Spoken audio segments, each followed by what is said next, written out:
Bismillahirrahmanirrahim. Növbəti hədis sahabə Abdullah ibn Abbas, Habrul Ummə, ümmətin alim sahabəsi Abdullah ibn Abbas.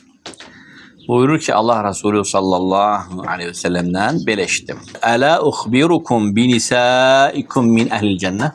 Sizin cennet ehlinden olan zövcələriniz hakkında size haber verir mi? Teşvik babında ve ala bəbə teşvik və has, yani sanki fikri topluyor, cəm eləyir, sual verir ve teşvik yaratır. Buyurur ki, Allah Nebisi sallallahu aleyhi ve sellem, Ələ uxbirukum, elə sizə xəbər verir mi? Deyirlər, bələ, xəbər verir ya Resulullah. Deyir ki, Əl-Vədud. Əl-Vədud sevimli. Yani siz de onu sevirsiniz, o da sizi sevir. Özünü sevdirir. Yani qəbul olan bir zövcədir. Yani anası da sevir, atası da sevir oğlanın. Yani qaynana da razıdır, qaynata da razıdır, gəlin də razıdır. Tamam mı? Yani baldız da razıdır. Yani insan özünü sevdirmeye bacarır. Yani tekəbbürlü değil. Yani öz yerini bilir. El-Vedud, sevimli. El-Velud, çoxlu uşaq doğan. Burada ne qəsd olunur çoxlu uşaq doğan? Bu insanın əlində olmayabilir. Yok, burada qəsd olunur, doğrusunu Allah bilir. Çünkü bəzi kadınlar var ki, uşaq doğmağı özünə qadan edir. Maniyə törədir. Uşaqdan özünü mən eləyir. Hə, nə, mən onları saxlayan deyiləm, mən onlara baxan deyiləm, nə edirəm mən 3 uşağı, nə edirəm mən 5 uşağı, nə edirəm mən 6 uşağı və yaxud da ki, hə, formamı itirəcəm, görkəmi itirəcəm, tez qocalacam, belə olacam, elə olacam. Yox, cənnət əhlinin sifətinə malik olan zövcə əl-vəduddur. Ərinin sevimlisidir. Ərini razı koyur. Kaynatasını razı koyur, kaynanasını razı koyur. Evdekiler ona razıdır, komşular razıdır, qohumlar razıdır. El-Vedud sevimlidir. El-Vedud. El-Vedud, El-Velud ve uşaq doğandır.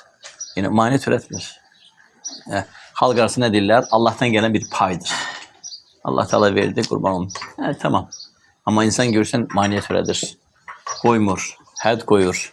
2 ile kifayətləndirik. 2'den o yana olmayacak. Söhbət bağlandı, əks halda mən getdim və s. Yox. Əl-Velud. Həmçinin əl-U'dud. Əl-U'dud nə deməkdir? Alə zəvcihə. Əlləti izə ədət əv uziyyət cəət. O kəs ki, onun əri ona zülm edərsə birdən, ya ona qarşı xata edərsə, ya da ki o səhv ederse ərine karşı, ya da o ərini qəzəbləndirərsə, o birinci gələr ərinin yanına. Gözləməz ki, ər onun yanına gəlsin və desin ki, bağışda xata məndədir, özür istəyirəm və s. Bəzi qadınlar bunu gözləyir. 3 yox, 1 həftə, 10 gün, hətta 1 ay gözləyəcək ki, tək əri bunun ayağına gəlsin və desin ki, bir qələt eləmişəm. Yox, bu cənnət əhlinin sifəti olan qadın deyil. İstirlab hicablı olsun, istirlab namazlı olsun. Cənnət əhli sifəti olan qadın kişinin mənliğiyle oynamır. Kişilerde qəhər var. Allah Nebisi sallallahu aleyhi ve sellem dualandırır ki, وَمِنْ قَهْرِ رِجَالِ Kişilerin qəhərinə sənə sığıram ya Rab. O qəhəri Allah yaratıb kişilerde. Kişinin mənliği var, ləyaqəti var, şəxsiyyəti var. Kişide bir izzət var. Kişide bir gurur var. Sen kimsən o gururu sındırırsan? Lap xata ərindədir. Lap bu dəfə xatanı ərinlədir. Niye onu ayağına gətizdirməlisən? Niye gəlib səni özür istəməlidir? Bu ne o senin gözünde artırmayar? Yok. Əksinə, dədə olan qalan heybətini apardın, onu əlindən aldın. Öz əleyhinə elədin, əslində daha pis elədin. Demək, əl-udud kimdir? O kəs ki, əgər ona zülm olunarsa o qadın, ya da ona əziyyət edilərsə o zövcə, qadın, ya da ki, əksinə, yəni o xata edərsə, o gələr, qadın gələr əlinin yanına və deyər ki, əlini əlimin içine koy. Fəvallahi gözümə yuxu getməyəcəkdir, ta ki səni razı qoymayınca. Amma görərsən, subhanallah, nə var, bazı bir xata eləmişsən, adam inciyib, sənin yanında yatır, üzünə çövürür, səni danışdırmır, 1 gecə, 2 gecə, 3, 4, 5, 6, 7, 8, 1 ay, gözlür ki, sən gəlib ondan üzr istəyəsən. Bu bədbəxtin xəbəri yoxdur ki, o hər dəfə yatdıqca mələklər onu lənət deyir. Çünki ərinin ona ehtiyacı var. Ərini dinində fitnəyə salıbdır. Neynəməlidir? Şeytanı vuracasan, şeytana xidmət edirsən, pis yola getməlidir. Şeytan belələrini kullanır ərin əleyhinə. Bunun xəbəri yoxdur.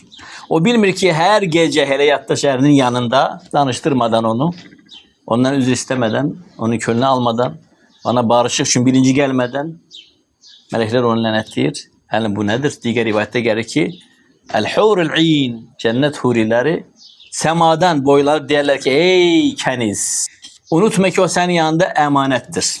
Yəni biz onu gözləyirik, sən ona əziyyət versən hələ. Və onlar da lənət deyərlər. Yəni iman əhli sifətini, keyfiyyətlərini özündə cəm edən qadını zövcələrinizdən görmək istəyirsənsə, Allah nəbisi buyurur ki, Ələ uxbirukum, elə sizə xəbər verim ki, hansılar da onlar? Əl-Vədud, sevimlidir o. Bu keyfiyyətlər olan insan necə sevimli ola bilər? Ərinə, insanlara, cəmiyyətə, qonşuya, qohuma, əqrabaya. Sevimlidir. Bir. Əl-Vəlud, uşaq doğandır. Maniyyət törətmir. Bu uşaqlar çox olsun. Bilmirsən hansı uşağın daha xeyridir. Bilmirsən hansının ruhusundan sən də dolanacaqsan. Bəlkə 9-cu sən bəyənmədin. Aborta apardığın uşaq ən ruzulu uşaq olacaq. Bütün 7 nəslə baxacaq. Hamısı birdən qaldıracaq. Hardan bilirsən? Əl-Udud alə zəvciha və zövcəsinin yanına o gedən.